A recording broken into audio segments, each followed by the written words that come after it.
السلام علیکم دوستو آج ہم بات کریں گے سکن ڈیزیز پہ۔ سکن ڈیزیز ایک ایسا لمبا ٹاپک ہے کہ اس پہ جتنا بولا جائے اتنا کم ہے۔ اس کی وجہ کیا ہے دوستو؟ بہت کم سکن ڈیزیز ایسی ہے جو کہ آپ کو بغیر آپ کی شخصیت کے یا کسی بیماری کے دب جانے کی وجہ کے بغیر یہ آپ کو متاثر کرے۔ اس کے پیچھے کوئی نہ کوئی کاز ہوتی ہے، کیونکہ ہومیوپیتھی نقطہ نظر کے مطابق ہر بیماری ہر مریض کو نہیں لگتی۔ اس کے لیے وہی بیماری انسانی جسم پر لاگو ہوتی ہے یا حملہ آور ہوتی ہے جس کا اس کے اندر اس کے حساسیت بہت زیادہ پائی جائے۔ اگر بیماری کی حساسیت نہیں پائی جاتی تو کوئی بھی مرض انسان پہ حملہ آور نہیں ہو سکتا۔ تو دوستو، جو سکن ہے یہ انسان کے اندرونی جسم کی عکاسی کرتی ہے، کیونکہ ہومیوپیتھی نقطہ نظر سے یہ ہے کہ اللہ تعالیٰ نے انسان کے جسم میں ایک ایسی صلاحیت رکھی ہے کہ یہ انسان کے جو وائٹل آرگن ہیں ان کو بچانے کے لیے بیماری کو جسم سے بیرونی طرف یا باہر کی طرف دھکیل دیتی ہے اور وہ اپنی شکل چینج کر کے سکن ڈیزیز کے حوالے سے سکن پر آ جاتی ہے۔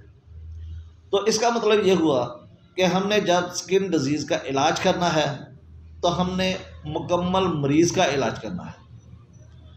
جیسے کہ آپ کو بہت سے لیکچر میں بتا چکا ہوں کہ کوئی بھی مرض ہو آپ نے مریض کو اگنور نہیں کرنا۔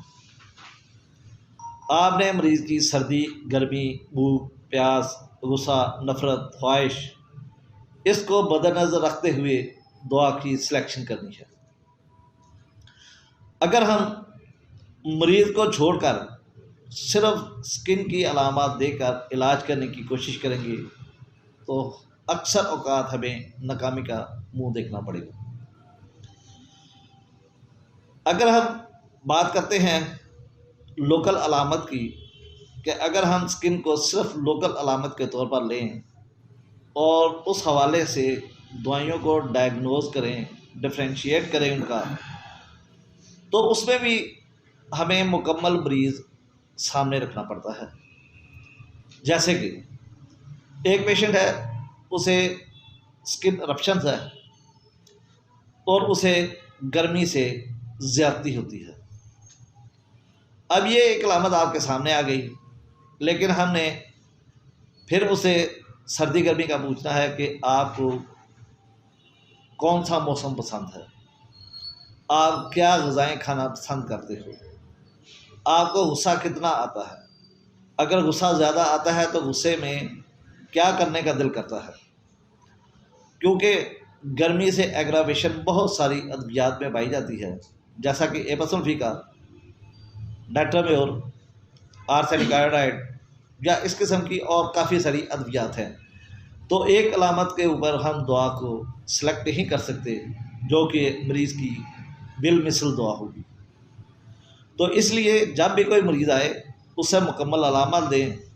اگر گرمی سے ہی اس کی علامات ایگراویٹ ہو رہی ہیں، خارش زیادہ ہو رہی ہے، تو ہم مریض سے پیاس کا پوچھ سکتے ہیں۔ اگر اسے پیاس زیادہ لگتی ہے، مریض خاموش طبع ہے اور وہ قبض کا شکار ہے، تو ہم اسے نیٹرمیور استعمال کروائیں گے۔ اگر مریض کو گرمی لگ رہی ہے، پیاس کم ہے اور پیشاب کم آ رہا ہے اور خارش کے ساتھ ساتھ اسے چبھن بھی ہوتی ہے، تو پھر ہم ایپس بلفیکا کا استعمال کریں گے۔ اگر گرمی کی وجہ سے خارش زیادہ ہوتی ہے اور رات کو بستر میں اسے زیادہ تکلیف ہوتی ہے، تو پھر ہم مزیڈیم کا استعمال کریں گے۔ لیکن اگر رات کو بستر میں خارش گرمی کی وجہ سے بڑھتی ہے لیکن مریض سرد مزاج ہے تو وہاں پر ہم گریفائٹ کا استعمال کریں گے۔ اگر مریض بے چین ہے، بار بار گھونٹ گھونٹ پانی پی رہا ہے، اگر اسے سردی لگتی ہے، اور خارج کرنے کے بعد سکن سے بلڈ نکل آتا ہے، اور بلڈ نکلنے کے بعد اسے سکون ملتا ہے، تو پھر ہم آرسینک کی طرف جائیں گے اگر مریض کو سردی لگے۔ اور اگر انہی علامات کی بنا پر مریض کہے کہ مجھے گرمی زیادہ محسوس ہو رہی ہے، تو پھر ہم آرسینک آیوڈائڈ کا استعمال کریں گے۔ دوستو اسی طریقے سے ایلومینا بھی ہے۔ اگر ہم ایلومینا کی بات کریں، ایلومینا کو بھی گرمی میں خارش زیادہ ہوتی ہے، اور آرسینک کی طرح اس میں بھی خون نکلتا ہے، جب تک خون نہیں نکلتا اسے سکون نہیں ملتا۔ لیکن اگر ہم اسے پہانے کی علامات کا پوچھیں گے تو وہ قبض کا شکار ہوگا۔ قبض کا شکار یہ کہ پہانا کرتے ہوئے اسے ٹائم زیادہ سے صرف کرنا پڑے گا، چاہے پہانا پتلا ہو یا پہانا سخت ہو، اور یہ ایسی چیزیں کھانا پسند کرے گا جو عام انسان نہیں کھاتے، مثلا مٹی وغیرہ یا گاچی، ٹھیک ہے، یا کچے چاول، یعنی کہ ایسی چیزیں کھانا پسند کرتا ہے جو کہ عام طور پر ہماری خوراک میں شامل نہیں ہوتی۔ اسی طریقے سے اگر جسم پر پھنسی پھوڑا ہے اور مریض کو سردی لگ رہی ہے تو ہم وہاں پہ آرسینک بھی دے سکتے ہیں، وہاں پہ سلیشیا کا استعمال بھی کر سکتے ہیں، وہاں پر ہیپر سلفر کا استعمال کر سکتے ہیں۔ اب تینوں دواؤں کو ہم کیسے ڈفرینشیٹ کریں گے کہ یہ پیشنٹ ہیپر سلفر کا ہے، یہ سلیشیا کا ہے، یا آرسینک کا ہے؟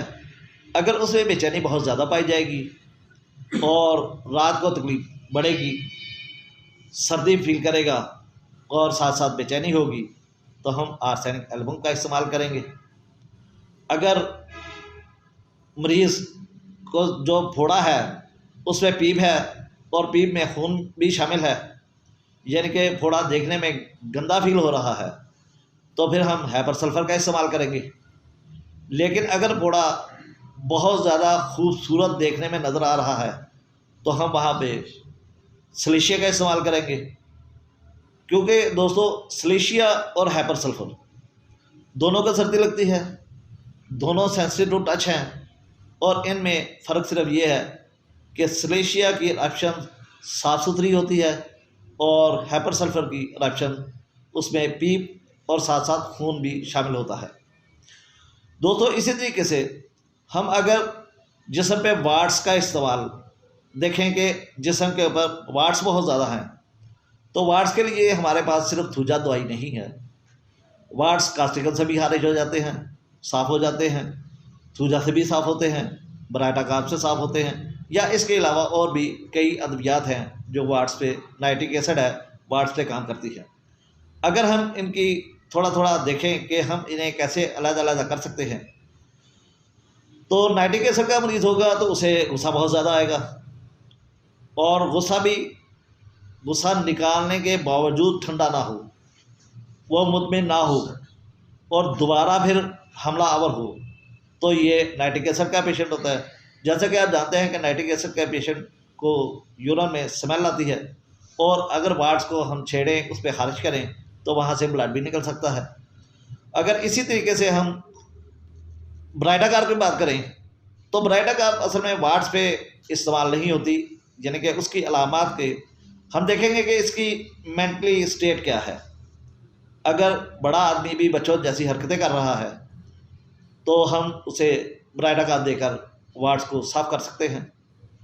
اسی طریقے سے تھوجا ہے۔